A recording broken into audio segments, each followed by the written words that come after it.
عليكم ورحمة الله وبركاته.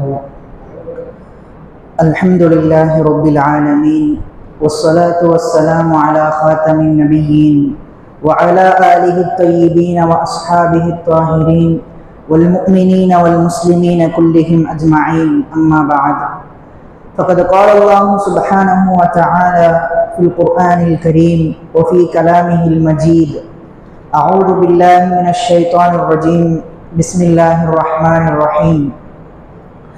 المال والبنون زينة الحياة الدنيا، صدق الله العظيم. وقال نبينا وسيدنا محمد رسول الله صلى الله عليه وسلم في حديثه الشريف: كلكم راع وكلكم مسؤول عن رعيته، كما قال عليه الصلاة والسلام. எல்லா புகழும் அல்லாஹ் சுப்ஹானஹு வ தஆலா ஒருவனுக்கே உரித்தாகுக. அவனது சலாத்தும் சலாமும் கண்மணி நாயகம் ஸல்லல்லாஹு அலைஹி வஸல்லம் அவர்களின் மீதும், அன்னாரின் தூய வாழ்வினை பின்பற்றி வாழ்ந்த உத்தம சத்திய சஹாபாக்கள், தாபிஈன்கள், தபஉத் தாபிஈன்கள், நாதாக்கள், சுஹதாக்கள், பெரியோர்கள், மேலும் இந்த நல்ல ஜும்ஆவிலே வீற்றிருக்கக்கூடிய நம் அனைவரின் மீதும் என்றென்றும் நிறைவாக உண்டாவதாக. ஆமீன். எல்லாம் அல்ல அல்லாஹ் சுப்ஹானஹு வ தஆலா தன்னுடைய அரும்பெரும் கிருபையினால் அவனுடைய சன்மார்க்கமான இஸ்லாத்தில் நம்மை படைத்து பரிபாலிக்கக்கூடிய ஒரு பாக்கியத்தை நம் அனைவருக்கும் தந்துள்ளான். எத்தனையோ மனிதர்களை இந்த உலகத்தில் படைத்த ரப்புல் ஆலமீன் அல்லாஹ் சுப்ஹானஹு வ தஆலா தன்னுடைய மார்க்கத்தில் இவர்களை தான் இணைக்க வேண்டும் என்ற நோக்கத்தில் முஸ்லிம்கள் என்று அல்லாஹ் நாடியோர்களுக்கு மட்டுமே ஹிதாயத்தை, நேர்வழியை காட்டுகின்றான். அந்த வகையில் முஸ்லிம்களாக அல்லாஹ் நம்மை ஆக்கி இருக்கின்றான். அவனுக்கு நன்றி செலுத்துவதற்கு நாம் கடமைப்பட்டுள்ளோம். அல்லாஹ் சுப்ஹானஹு வ தஆலா ஒரு இஸ்லாமிய குடும்பம் எப்படி இருக்க வேண்டும், ஒரு இஸ்லாமியன் தன்னுடைய குடும்பத்தார்களிடத்தில் எப்படி நடக்க வேண்டும், தன்னுடைய குழந்தைகளை எப்படி வளர்க்க வேண்டும் என்பதையெல்லாம் குர்ஆனின் வழிமுறையாக ஸல்லல்லாஹு அலைஹி வஸல்லம் அவர்கள் தங்களுடைய நேரான வழிகாட்டுதலின் மூலமாக நமக்கு கற்றுத் தந்துள்ளார்கள். அல்லாஹ் தன்னுடைய திருமறையிலே கூறுவான்: அல் மாலு வல் பனூன ஸீனத்துல் ஹயாத்தித் துன்யா. செல்வமும் குழந்தைகளும் இந்த உலகத்தில், இந்த உலக வாழ்க்கையில் ஒரு அலங்காரமாகும். இவற்றை கொண்டு அல்லாஹ் உங்களை சோதிக்கின்றான். இன்னமா அம்வாலுக்கும் அவுலாதுக்கும் ஃபித்னா. உங்களுக்கு கொடுக்கப்பட்ட குழந்தைகளே குழந்தை செல்வங்களாக இருந்தாலும், மேலும் பொருளாதாரமாக இருந்தாலும், அவற்றையெல்லாம் நீங்கள் சோதிக்கப்படுவதற்காக நீங்கள் கொடுக்கப்பட்டுள்ளீர்கள். இது ஒரு ஃபித்னா என்று அல்லாஹ் கூறுகின்றான். உங்களுடைய செல்வம், உங்களுடைய குழந்தைகள், இவர்கள் வெறுமனே நீங்கள் அருட்கொடைகளாக மட்டும் மாத்திரம் நீங்கள் நினைத்துவிடக் கூடாது. அல்லாஹ் இவற்றை கொண்டு உங்களை சோதிக்கின்றான். அதனால்தான் அல்லாஹ் கூறுகின்றான், ஃபித்னா, இந்த இரண்டுமே உங்களுக்கு சோதனையாகும். இந்த உலகத்தில் நீங்கள் இந்த இரண்டிலேயுமே ஜெயித்து விட்டீர்கள் என்றால் அல்லாஹ் சொல்லக்கூடிய அந்த கூட்டத்தாரர்களில் நீங்கள் ஆகிவிடுவீர்கள், நேர்வழி பெற்ற வெற்றியாளர்களில் நீங்கள் ஆகிவிடுவீர்கள் என்று அல்லாஹ் சொல்லுவான். அந்த வகையில் ஒரு இஸ்லாமிய குடும்பத்தில் அவர்களுடைய இஸ்லாமிய பண்பாடு எப்படி இருக்க வேண்டும், குழந்தை வளர்ப்பு எப்படி இருக்க வேண்டும், ஒரு முஸ்லிம் தன்னுடைய குழந்தையை எவ்வாறு வளர்க்க வேண்டும் என்பதை பற்றி எல்லாம் இந்த நல்ல ஜும்ஆவிலே நம்முடைய சிந்தனைக்கு எடுக்க நாம் கடமைப்பட்டுள்ளோம். ஸல்லல்லாஹு அலைஹி வஸல்லம் அவர்கள் அழகாக கூறுவார்கள்: குல்லுக்கும் ராஇன், நீங்கள் ஒவ்வொருவரும் பொறுப்புதாரிகள். வகுல்லுக்கும் மஸ்ஊலுன் அன் ரஇயத்திஹி, நீங்கள் மறுமையில் உங்களுக்கான பொறுப்பை பற்றி விசாரிக்கப்படுவீர்கள். மேலும் சொன்னார்கள், உங்களில் ஒரு ஆண் தன்னுடைய குடும்பத்தாருக்கு பொறுப்பாளி. அந்த குடும்பத்தாரை பற்றி மறுமையில் நாளை நீ விசாரிக்கப்படுவாய். எனவே அவர்களுடைய விஷயத்தில் நீ சரியாக நடந்து கொள். அதே போல ஒரு பெண், ஒரு மனைவி தன்னுடைய கணவனின் விஷயத்தில் அவர் பொறுப்புதாளி. அந்த பெண், அந்த மனைவி கடைசியில் மறுமையில் அவரும் தன்னுடைய குடும்பத்தை பற்றி விசாரிக்கப்படுவாள். அதே போல ஒரு தந்தை தன்னுடைய குழந்தைக்கு பொறுப்பாளி. வெறும் இந்த உலகத்தில் 4 காசு பார்க்க வேண்டும் என்பதற்காக தங்களுடைய குழந்தைகளை சுகபோகமான வாழ்க்கையை தந்துவிட்டால் மட்டும் அவர் உண்மையான முஸ்லிமாக ஆகிவிட முடியாது. இந்த உலகத்தில் ஒரு முஸ்லிம் தன்னுடைய குழந்தைக்கு கொடுக்கக்கூடிய மிகச்சிறந்த ஒரு நியமத், மிகச்சிறந்த ஒரு உதவி, மிகச்சிறந்த ஒரு கிஃப்ட் என்னவென்றால், அலி ரலியல்லாஹு அன்ஹு சொல்வார்கள், மார்க்க கல்வியும் ஒழுக்கமும் தான். இந்த இரண்டும் இல்லாத வளர்ப்பு என்பது அது சீரான நேர்வழி பெற்ற வளர்ப்பாக இருக்காது. அல்லாஹ் சுப்ஹானஹு வ தஆலா தன்னுடைய திருமறை குர்ஆனிலே கூறுகின்றான், யா அய்யுஹல்லதீன ஆமனூ கூ அன்ஃபுஸக்கும் வ அஹ்லீக்கும் நாரா. உங்களையும் உங்களுடைய குடும்பத்தார்களையும் நரக நெருப்பிலிருந்து நீங்கள் பாதுகாத்துக் கொள்ளுங்கள். ஒவ்வொருவரும் தன்னை பற்றியே சுயநலமாக வாழக்கூடிய இந்த காலகட்டத்தில் அல்லாஹ் சொல்லி காட்டுகின்றான், உங்களுடைய குடும்பத்தார்களையும் நீங்கள் நரகத்திலிருந்து பாதுகாத்துக் கொள்ளுங்கள். அப்படி என்றால் சரியான வளர்ப்பு இல்லாத குழந்தைகள், அவர்கள் தந்தை அந்த குழந்தையினுடைய வளர்ப்பை பற்றி நாளை மறுமை நாளில் விசாரிக்கப்படுவார்.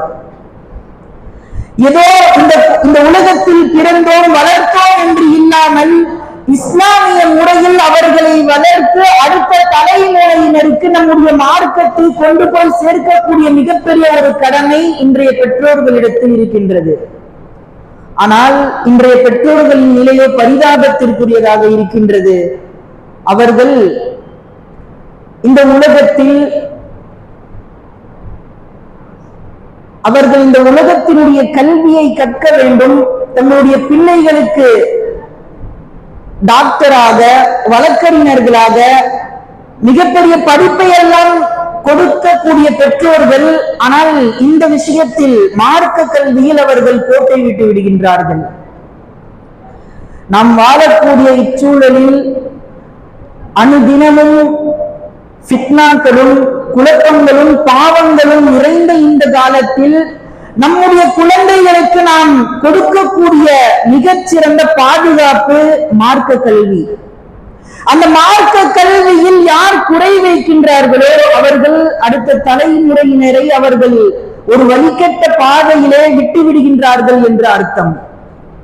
எனவே பெற்றோர்கள் சிந்திக்க வேண்டும், தங்களால் தங்களுடைய பிள்ளைகளுக்கு கொடுக்கப்படக்கூடிய மிகச்சிறந்த பாதுகாப்பு இந்த மார்க்க கல்வி. இந்த உலகத்தில் எத்தனை கல்விகள் படித்தாலும், எத்தனையோ பட்டங்களை எடுத்தாலும், மார்க்க கல்வி சொல்லித் தருகின்ற ஒழுக்கமும் அந்த சீரான வழிகாட்டுதலும் வேற எந்த ஒரு கல்வியிலையும் நீங்கள் பார்க்க முடியாது. இங்கு மார்க்கம் எந்த அளவிற்கு கல்வியை வலியுறுத்தி கூறுகின்றது. தொலபுல் இல்மி ஃபரீதத்துன் அலா குல்லி முஸ்லிமின். 5 வேளை தொழுவது எப்படி கடமையோ, பொருளாதாரம் பெற்றவர்கள் தங்களுடைய பொருளாதாரத்தில் ஜகாத்தை கொடுப்பது எப்படி கடமையோ, ஒரு நோன்பு நோக்கக்கூடிய சக்தி பெற்றவர் நோன்பு நோற்பது எப்படி கட்டாய கடமையோ, அதே போல ஒவ்வொரு முஸ்லிமும் மார்க்க கல்வியை கற்பது கட்டாய கடமையாகும்.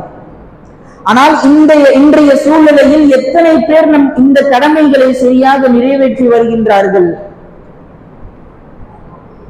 குர்ஆனை ஓதத் தெரியாத தலைமுறை உருவாகி கொண்டிருக்கின்றது.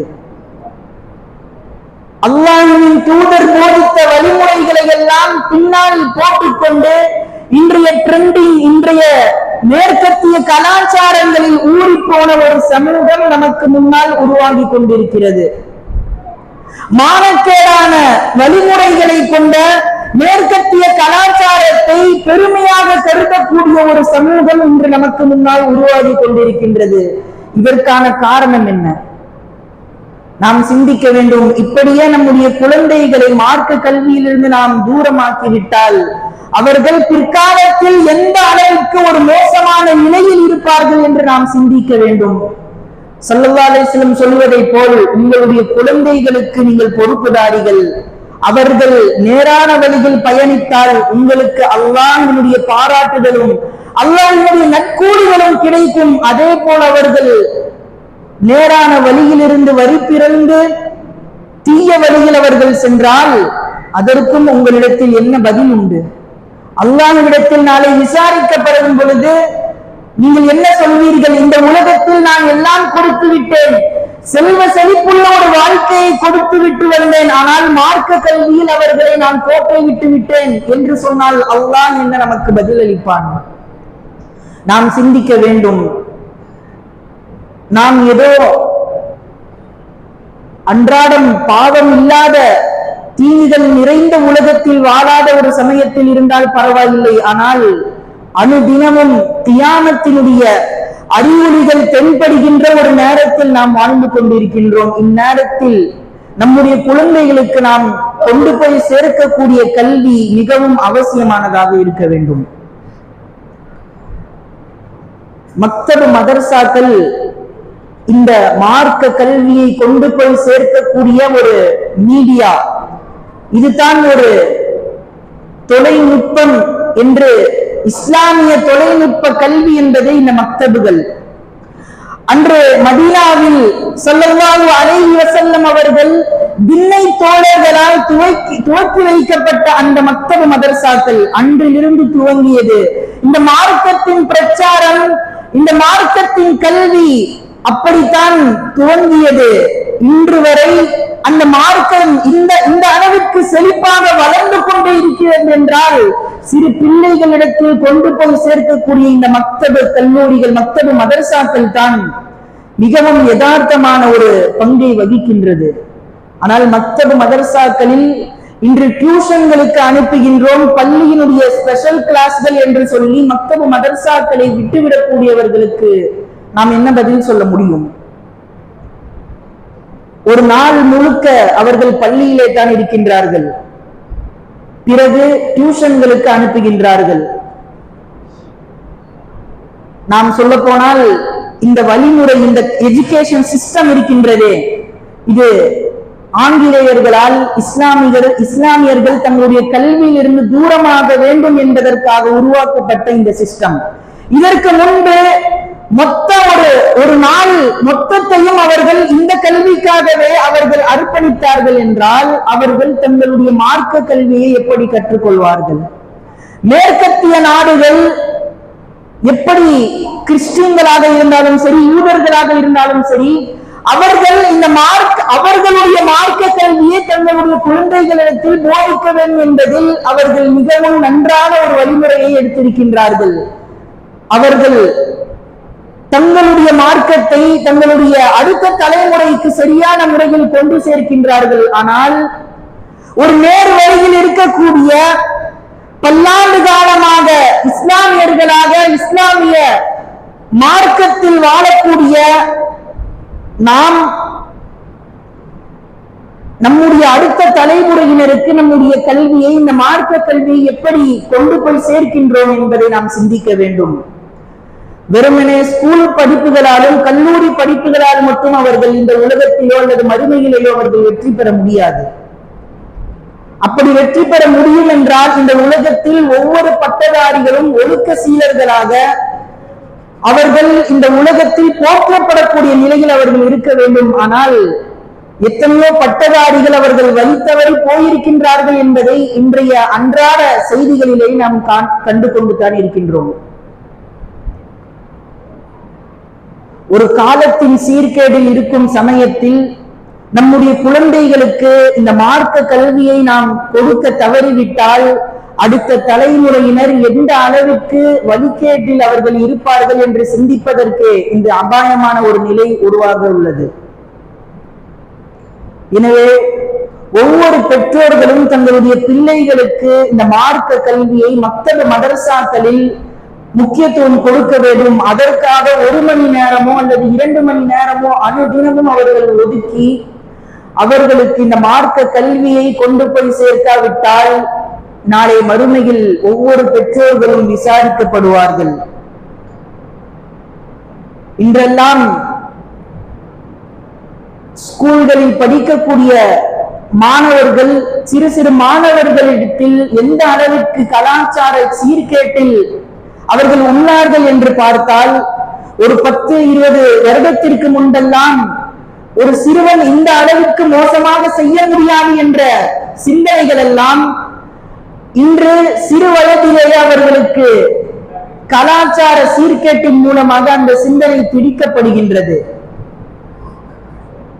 அவர்கள் பார்க்கக்கூடிய சினிமாக்களில் இருந்து அவர்கள் அனுதினமும் அவர்களுடைய அன்றாட பழக்க வழக்கத்தை பார்க்கும் பொழுது எல்லாம் இஸ்லாத்தில் இருந்து அவர்கள் எந்த அளவுக்கு தூரமாக இருக்கின்றார்கள் என்பதை நாம் விளங்க முடியும். ஏற்கனவே சொல்லப்பட்ட பல ஜுமாக்களிலே சொல்லப்பட்ட விஷயம்தான், சிறு குழந்தைகள் எல்லாம் ட்ரக்ஸ்களில் அடிக்காகக்கூடிய ஒரு நிலைமை இன்று உருவாகிவிட்டது. வெறும் மாற்று மத சகோதரர்கள் மட்டுமல்ல, இஸ்லாமியர்களும் அதில் உள்ளார்கள் என்பது தான். எந்த மார்க்கம் நீங்கள் ஒரு சொட்டு மதுவை அருந்தினால் உங்களுக்கு சொர்க்கத்தினுடைய வாடகை கூட நுகர்வதற்கு ஹராமாகும் என்று சொன்ன மார்க்கத்தில் பிறந்த மக்கள் இன்று போதை பொருட்களுக்கு அடிமையாக இருக்கக்கூடிய ஒரு நிலையை கண்டால் இதற்கான காரணம் யார் என்று நாம் சிந்திக்க வேண்டும். நம்முடைய பிள்ளைகள் எந்த அளவிற்கு அவர்கள் ஒழுக்க சீலர்களாக உருவாகுவார்களோ அதை பொறுத்து தான் அடுத்த தலைமுறையினர் அவர்கள் தங்களுடைய கையில் சரியான முறையில் மார்க்கம் கொண்டு போய் சேர்க்கப்பட்டது என்பதற்கான அடையாளமாகும். மாறாக அவர்கள் மார்க்க கல்வியிலிருந்து தூரமாக்கிவிட்டால், அவர்களை நாம் தூரப்படுத்திவிட்டால் கட்டாயமாக அவர்கள் இன்றைய கலாச்சார சீர்கேட்டில் சிக்கிக்கொண்டு வழித்தவறி போவார்கள் என்பதில் எல்லளவும் சந்தேகம் இல்லை. நாம் சஹாபாக்களின் காலத்தை பார்க்கின்றோம். சிறு குழந்தைகளுக்கு அவர்கள் பிறந்தவுடன், அவர்கள் பேச துவங்கிவிட்ட உடனேயே குர்ஆனை போதிக்கக்கூடிய சஹாபாக்கள் இருந்தார்கள். ஸல்லல்லாஹு அலைஹி வஸல்லம் அவர்களுடைய வாழ்க்கையை அடியடியாக பின்பற்றி அவர்கள் நாயகம் ஸல்லல்லாஹு அலைஹி வஸல்லம் அவர்களுடைய சுன்னத்துகளை தங்களுடைய வாழ்க்கையில் கொண்டு வந்ததால் அவர்களுடைய காலம் பொன் போன்றதான, அவர்களுடைய காலம் ஒரு பொற்காலமாக திகழ்ந்தது என்பதில் எந்தவித சந்தேகமும் இல்லை. இன்று எத்தனை குழந்தைகளுக்கு நாம் சுன்னத்துகளை போதிக்கின்றோம். அன்றாடம் நாம் உறங்கி எழுவதிலிருந்து மீண்டும் உறங்கும் வரை எத்தனையோ சுன்னத்துகள் இருக்கின்றது. ஆனால் குழந்தைகளுக்கு நாம் எத்தனை சுன்னத்துகளை அன்றாடம் வீட்டிலே நாம் போதிக்கின்றோம். டைனிங் டேபிள் உருவாகிவிட்ட இந்த காலத்தில் சுப்ராவை விரித்து ஒரு சுன்னத்தான முறையில் உண்ணக்கூடிய எத்தனை வீடுகளில் நாம் பார்க்கின்றோம்? மிகவும் குறைவு. அவர்களுக்கு சுன்னத்தாக பிஸ்மில்லா என்று சொல்லி தந்து எல்லாரும் உட்கார்ந்து தஸ்பீகளை செய்து சாப்பிடக்கூடிய ஒரு நிலை இன்று மறைந்து விட்டது. இதுவெல்லாம் இன்றைய இஸ்லாமியர்கள் தங்களுடைய நிலையை பற்றி பரிதாபமாக இருக்கக்கூடிய நிலையாகும். இதையெல்லாம் நம்முடைய சிந்தனையில் எடுத்துக்கொண்டு அடுத்த தலைமுறையினருக்கு நம்முடைய மார்க்கத்தை கொண்டு போய் சேர்க்க வேண்டும் என்றால் மக்தப மதரசாக்கள் மிகப்பெரிய ஒரு பங்கை வகிக்கின்றது. எனவே பெற்றோர்கள் தங்களுடைய குழந்தைகளை இதை போன்ற மக்தப மதரசாக்களில் அவர்களுடைய மார்க்க கல்வியில் அவர்கள் அனுதினமும் எந்த அளவிற்கு படித்து வருகின்றார்கள் என்று அவர்களை கூர்ந்து நோக்க வேண்டும். கல்லூரிகளிலோ பள்ளிகளிலோ அவர்கள் எப்படி நடந்து கொள்கின்றார்கள் என்பதையும் பெற்றோர்கள் பார்க்க வேண்டும். கியாமத் நாளினுடைய அடையாளங்களில் ஸல்லல்லாஹு அலைஹி வஸல்லம் சொல்வார்கள், மார்க்க கல்வி உயர்த்தப்பட்டுவிடும், மக்கள் தங்களுடைய தலைவர்களாக, தங்களுடைய முன்னோடிகளாக அறிவியினர்களை, முட்டாள்களை தங்களுடைய தலைவர்களாக ஆக்கிக் கொள்வார்கள். இன்று நாம் கண்கூடாக பார்க்கின்றோம். எத்தனை இளைஞர்கள் தங்களுக்காக 1000 வருடத்திற்கு முன்பு கண்ணீர் சிந்திய நபிகள் நாயகம் ஸல்லல்லாஹு அலைஹி வஸல்லம் அவர்களுடைய சுன்னத்தை பின்பற்றுகின்றார்கள். சாதாரணமாக முடி வைப்பதிலிருந்து தொடங்கி அவர்களுடைய ஆடை வழிமுறையிலிருந்து எல்லாமே சினிமாக்களின் ஊடாக மாறிவிட்டது. இதை பெருமையாக கருதக்கூடிய இந்த ஜிகினாத்தனங்களை எல்லாம் தங்களுடைய பெருமையாக கருதக்கூடிய ஒரு இளைஞர் கூட்டம் இன்று உருவாகிவிட்டது. ஸல்லல்லாஹு அலைஹி வஸல்லம் அவர்களை பார்த்து அல்லாஹ் சொல்வான், லஅல்லக பாஹிஉன் நஃப்ஸக அல்லா யகூனு முஃமினீன், இவர்கள் முஃமின்களாக ஆக மாட்டார்கள் என்று நீங்களே உங்களை வருத்திக் கொள்ளக் கூடாது என்று ஸல்லல்லாஹு அலைஹி வஸல்லம் அவர்களே சொல்வார்கள். அல்லாஹ் சொல்லி காட்டுவான். சஹாபாக்கள் அன்றைய காஃபிர்கள் எல்லாம் இஸ்லாத்தை ஏற்க வேண்டும் என்று ஸல்லல்லாஹு அலைஹி வஸல்லம் அவர்கள் மிகவும் கவலைப்பட்டார்கள். அப்பொழுதுதான் அல்லாஹ் சொன்னான், நீங்கள் கவலைப்பட வேண்டிய அவசியம் இல்லை, அல்லாஹ் நேர்வழி காட்டியவர்களுக்கு நேர்வழி கிடைத்தே தீரும். இன்று நேர்வழியை பெற்ற இஸ்லாமியர்கள் அந்த நேர்வழியில் இருந்து நாம் தவறி விடுகின்றோம். வழி பிறந்து நம்முடைய வழி மாறிக்கொண்டிருக்கின்றது என்பது தான் இங்கு மிகப்பெரிய ஒரு பரிதாபத்திற்குரிய நிலை. எனவே அலி ரலியல்லாஹு அன்ஹு அவர்கள் சொல்வதை போன்று, அல்லிமு அவுலாதக்கும் வஅத்திபூஹும், உங்கள் குழந்தைகளுக்கு மார்க்க கல்வியையும் ஒழுக்கத்தையும் கொடுங்கள். இதைவிட மிகச்சிறந்த பரிசு நீங்கள் உங்கள் பிள்ளைகளுக்கு கொடுக்க முடியாது என்று சொன்னார்கள். அந்த வகையில் மார்க்க கல்வியினுடைய அகநியத்தை, அதனுடைய முக்கியத்துவத்தை இன்றைய சூழ்நிலையில் உணர்ந்து கொண்டு புரிந்து கொண்டு நம்முடைய அடுத்த தலைமுறையினருக்கு சரியான முறையில் மார்க்க கல்வியை கொண்டு சேர்ப்போம். வல்லோன் அல்லாஹ் காலத்தின் சீர்கேட்டில் நம்முடைய இளைஞர்களை சிக்காமல் இருக்க, அவர்களுக்கு இஸ்லாமிய முறையில் வளர்ப்பை பெற்றக்கூடிய ஒரு மிகப்பெரிய ஒரு பாக்கியத்தை இஸ்லாமிய தலைமுறையினருக்கு, அடுத்த தலைமுறையினருக்கு அல்லாஹ் கொடுத்து அருள்வானாக. ஆமீன். வாஹிரு தஅவானா அனில் ஹம்துலில்லாஹி ரப்பில் ஆலமீன். அஸ்ஸலாமு அலைக்கும் வரஹ்மத்துல்லாஹி வபரகாத்துஹு. அன்பானவர்களே, விழுப்புரம் மாவட்டத்தை சார்ந்த மேல்மலையனூர் என்னும் கிராமத்தில் இருக்கக்கூடிய ஏழ்மையான ஒரு 60 குடும்பத்தினர் அங்கு வசிக்கின்றார்கள். அவர்களுக்கு இடப்பற்றாக்குறையினால் பள்ளி இடிக்கப்பட்டு புது பள்ளிகள் உருவாக்கப்படுவதற்காக, மேலும் கபர்ஸ்தான் மற்றும் மதர்சா உருவாக்க பணி, புது கட்டுமான பணி எல்லாம் துவங்கி இருக்கின்றது. எனவே உங்களால் முடிந்த அளவிற்கு தாராளமாக உதவி செய்யுங்கள். வல்லோன் அல்லாஹ் நம்முடைய பொருளாதாரத்திலே அதிகமளவு பரக்கத்துகளை செய்தருள்வானாக. சுன்னத் தொழாதவர்கள் தொழுது கொள்ளுங்கள். கீழே உட்கார்ந்துட்டு இருக்கவங்க கொஞ்சம் மேல வந்துருங்க, மேல காலியா இருக்குது இடம்லாம்.